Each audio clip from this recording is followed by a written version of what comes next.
YouTube. What up, man? It's your man, Mr. Martin 405, back with another video. And if you can check by the date, it's Wednesday again, people. So it's another Word Wednesday.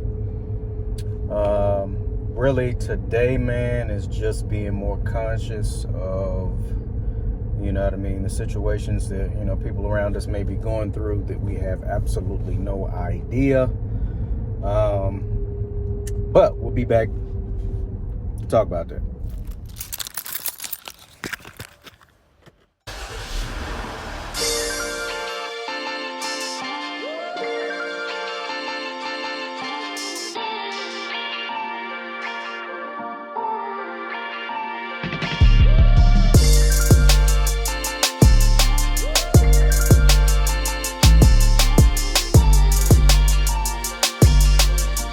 Already like, comment, and subscribe.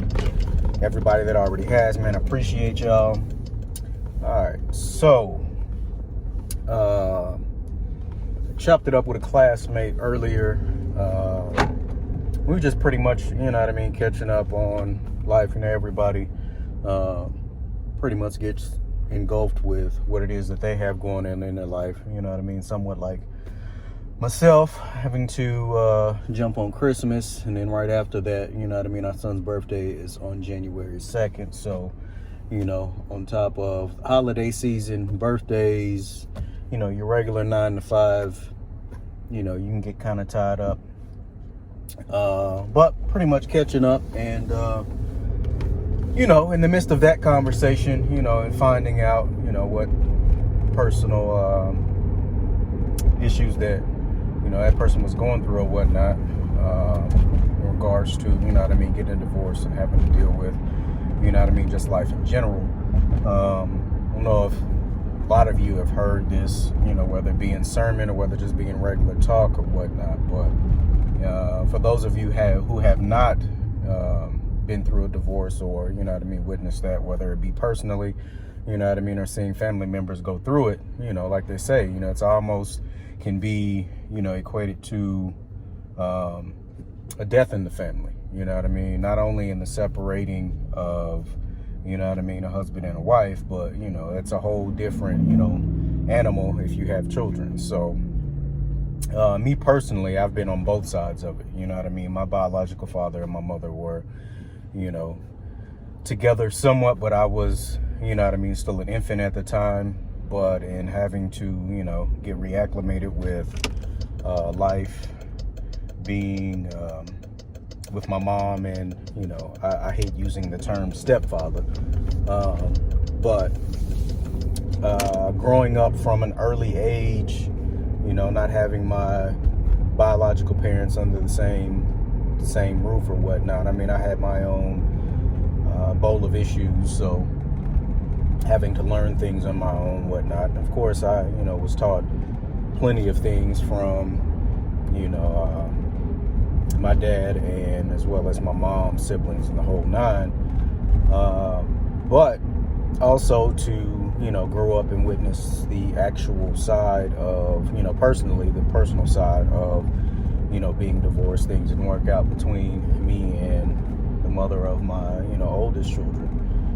You know, it's something to deal with, you know what I mean? Especially depending on what you had to deal with as a child, you know what I mean? More so it was on me because, or should I say more so on me and what it is that I had to go through because of my biological father not really being there, and our situation or our relationship not really being what it could have been earlier, which, I mean, we're good now, so, you know, there's no, you know, animosity, there's, you know, none of the extra stuff that some people sometimes hold on to. But that relationship could have been, you know what I mean, fostered, could have been much more years ago.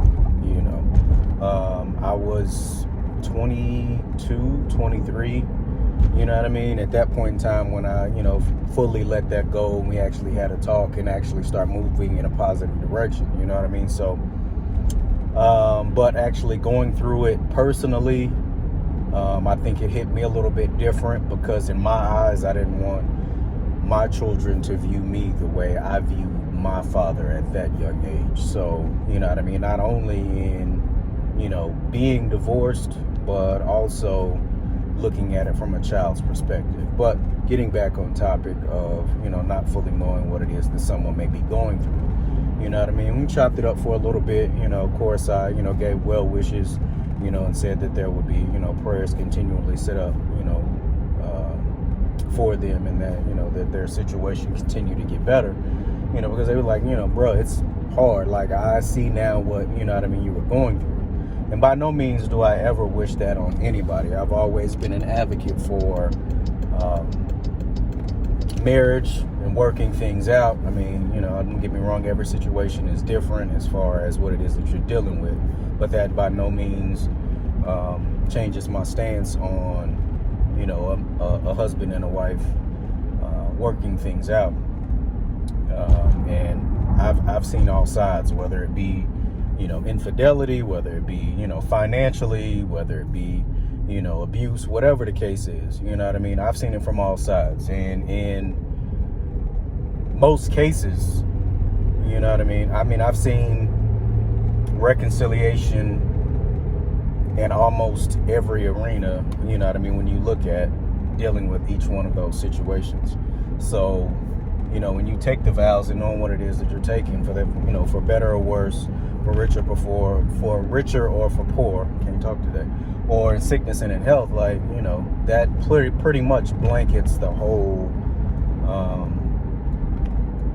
situation or any problem that you can potentially be having, because there'll be points and times to where, you and your spouse may not see eye to eye, you may have issues, it comes to a point to where you have to meet in the middle. You have to actually, face those issues and those problems and be willing to not only work through them, but be willing to see things from your partner's perspective.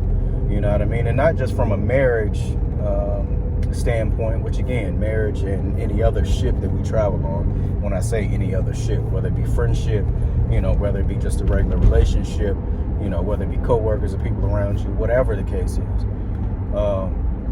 We always want to try to see things from someone else's perspective before we get to a point of judging somebody. Oh, well, I would never do that, and I don't see why they would do X, Y, and Z. Like, at any point in time, you're operating out of your emotions. Again, if you just look at that word itself, it's going to push you in one way or another.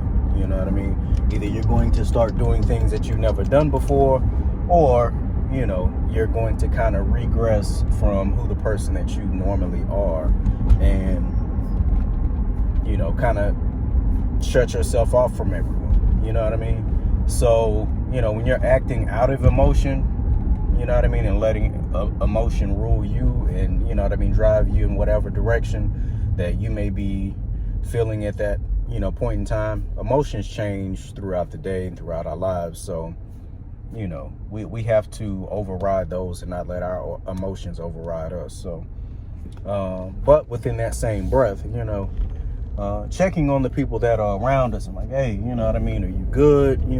Not always being that one person to, reach out and try to check in on somebody, or to make it seem as though you're checking on somebody because you need something. Because the majority of the time, you have those people in your life that, you may have those people in your life that check on you regardless of what it is that you got going on. That just may want to check and make sure you're good. And then you may have those people in your life that may check on you because they need something. We all have those people in our lives that may, tap in and check in because it's getting to that point where they need something again.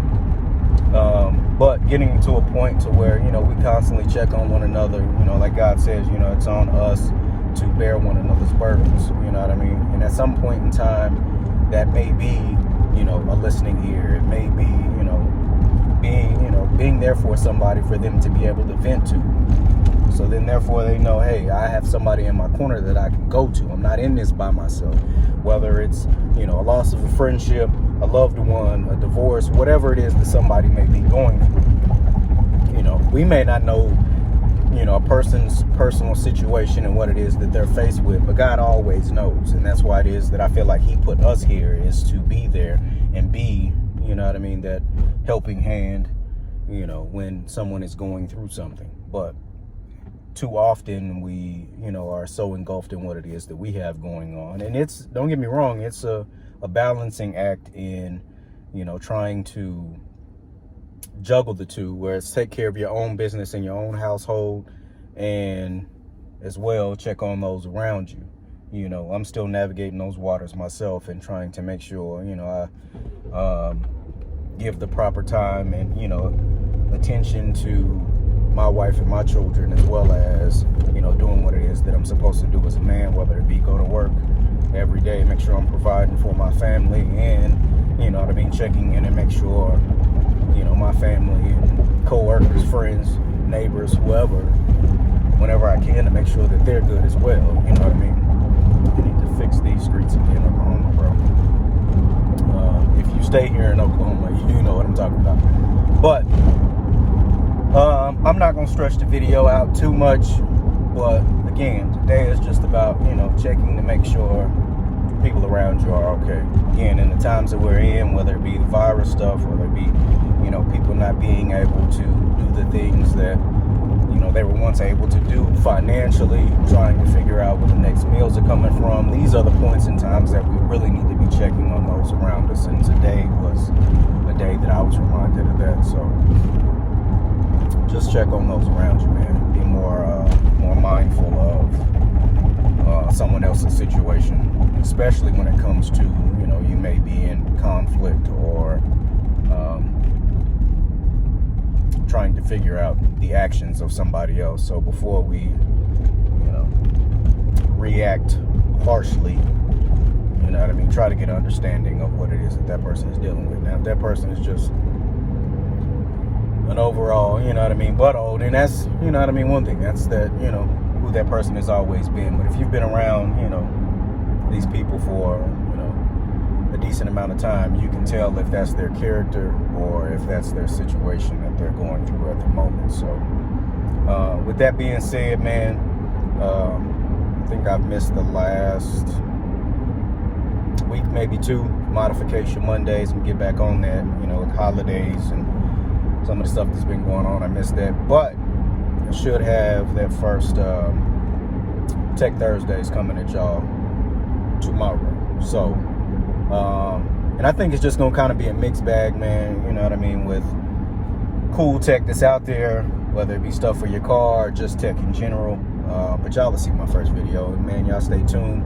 If you haven't already, man, like, comment, subscribe. Like I said, you know what I mean, everybody that has already subscribed, liked, all the people that have jumped in the comments, man, I appreciate y'all more than y'all know.